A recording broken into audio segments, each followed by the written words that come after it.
What is up, kinfolk? We're going to be reviewing a video that brings up the question, why did men stop being gentlemen? There's a lot of ways and a lot of things that you could say are the reason why men aren't becoming gentlemen anymore. In some ways, being a gentleman, for whatever reason, societally, it's looked at as a weakness. You're either penalized for opening a door for a woman, or you're being told that you're a simp for opening a door for a woman. You see what I'm saying? You're getting attacked from both sides. I kind of do side with Dave Chappelle's stand-up when he says that women killed it and that's why chivalry is dead. It also might be the tainted aspect of like women teaching men how to become gentlemen, but they're not necessarily gentlemen that a lot of women will want to go for and want to go after. Those are just some of my perspectives on why I personally believe that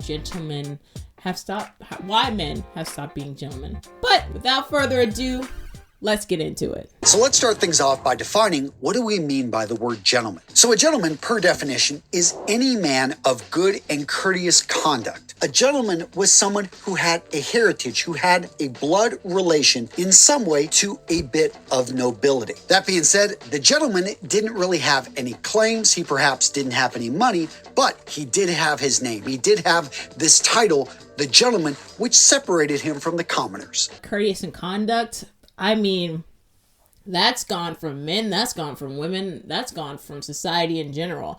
It's really hard for you to find anybody who has those type of attributes today because in a lot of ways, life and just the way the society runs, it shies away from those attributes. In some ways, like I said, we'll even penalize and punish men and even women for doing what we would call the right thing, the moral thing. The sense of heritage, knowing where you come from, knowing who you belong to, knowing who you are.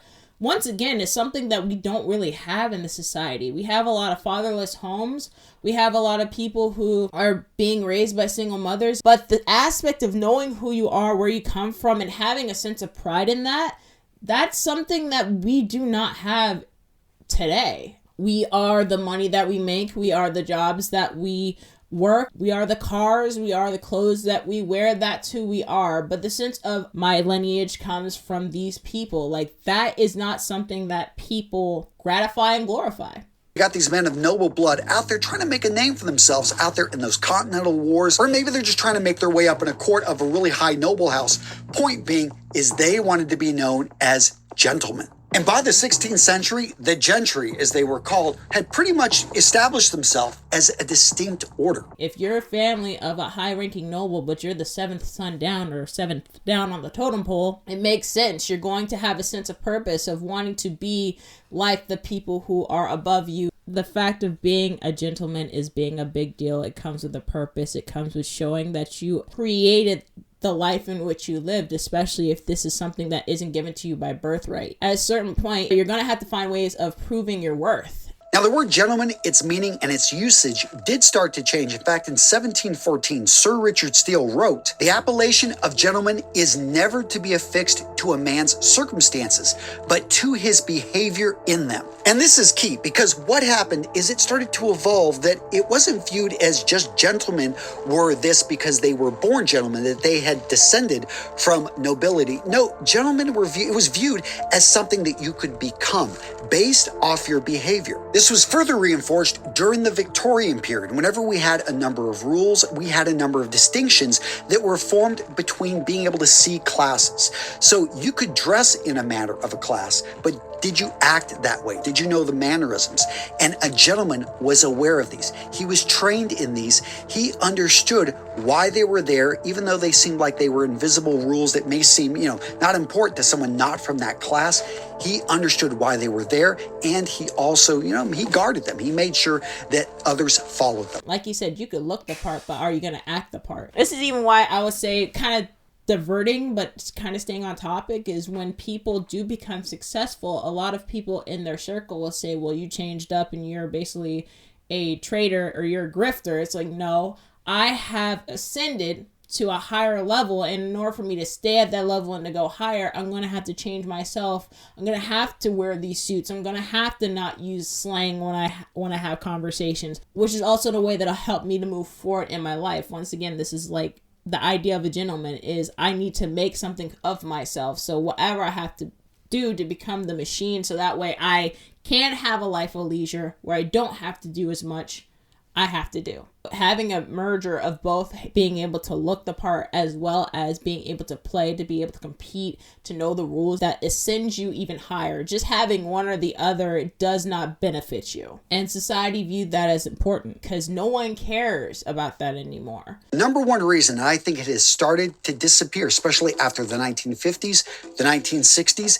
is it was no longer a useful indicator of social status. Seriously, I mean, if you think about the word, why was it used? People wanted to set themselves apart from the commoner. And that may have worked in the 1930s, 1940s, 1950s, when we had a very rigid society. But when we started seeing the upheavals in the 1960s, definitely the 1970s, the whole idea of being a guy in a suit looking like you're part of the crowd, this wasn't attractive. A lot of women were simply looking for something different.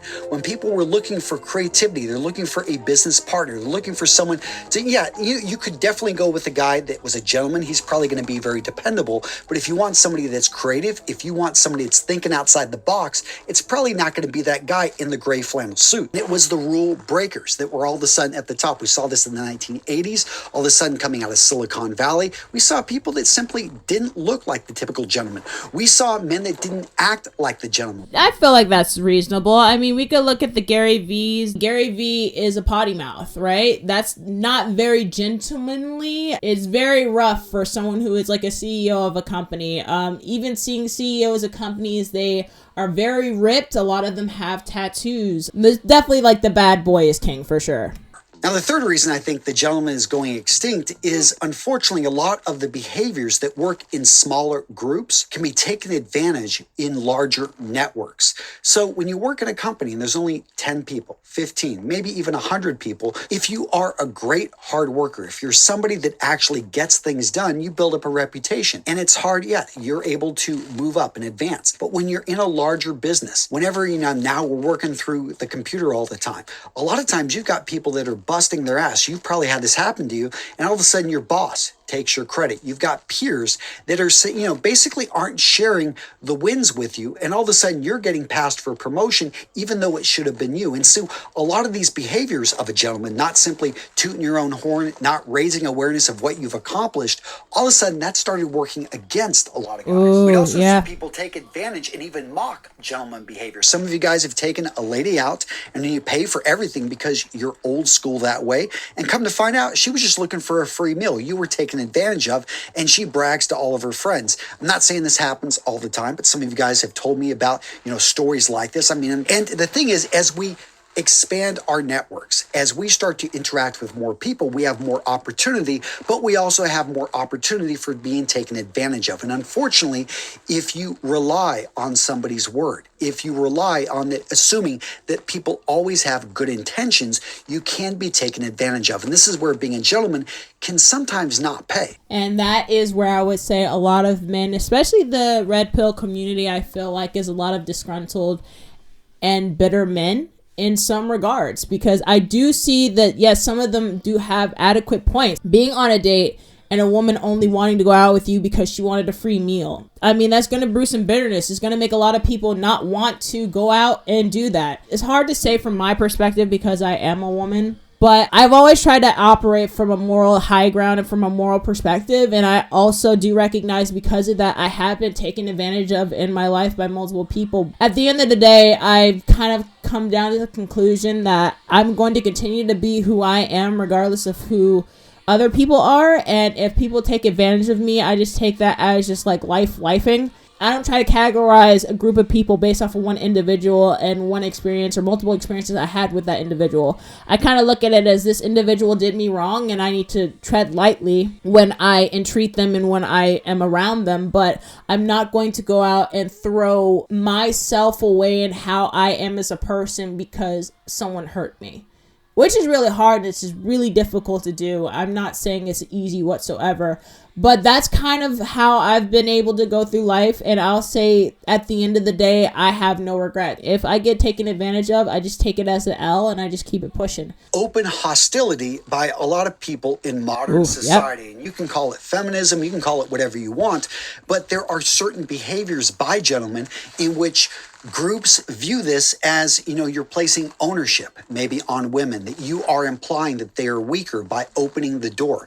Now, for me, I open doors for anyone. It's just a sign of respect and something nice to do. And I think that a lot of you guys still continue to do that. But certain behaviors, especially if it's, linked to the patriarchy, this is viewed as negative. And being a gentleman and the idea of a gentleman is something that's been attacked by a number of groups. And a lot of men have been fearful, scared that they are going to, just simply be attacked. And so they decided to abandon a lot of those ideals. Which comes from fear, also comes from self-preservation. I can't knock it because I tend to lean towards a self-preservation aspect. It's going to be a lot different for men. I just choose very carefully how I tread with people. Everybody at bare minimum gets basic human respect when I meet them. How much access I allow them to me as a person outside of that is based on how much time I get to know them. I am very much walls up with any person I meet. Some people might say it's cowardly. Some people might say it's fear. My mindset is I don't think that everybody who I come across should have access to me and who I am as a person. To make sure that I don't become, for lack of a better term, because I can't find another one, a victim, I'm very self-preserving. Very self-preserving. So it is what it is. Overall, I think that a lot of the last 4 points are very valid points. It's not something that we really care about, and that's one of the reasons why it's been kind of pushed to the wayside. I do say guard your hearts, guard your minds, but don't allow yourself to be tricked into thinking that this is not going to benefit you. Nice guys do finish last. That doesn't just go for you guys, it goes for women as well. And we're just waiting our turn. But when you find someone who's willing to be a gentleman, when you find someone who's willing to be a lady, and you guys can work together, it's epic. It's absolutely fantastic. But anyway, kinfolk, let me know what you think in the comment section below, how you feel about this video. If you've made it this far, also go ahead and like the video and subscribe for future videos, because as you know, it helps you grow out. But as always, kinfolk, I love you, and I will see you in the next one. Peace.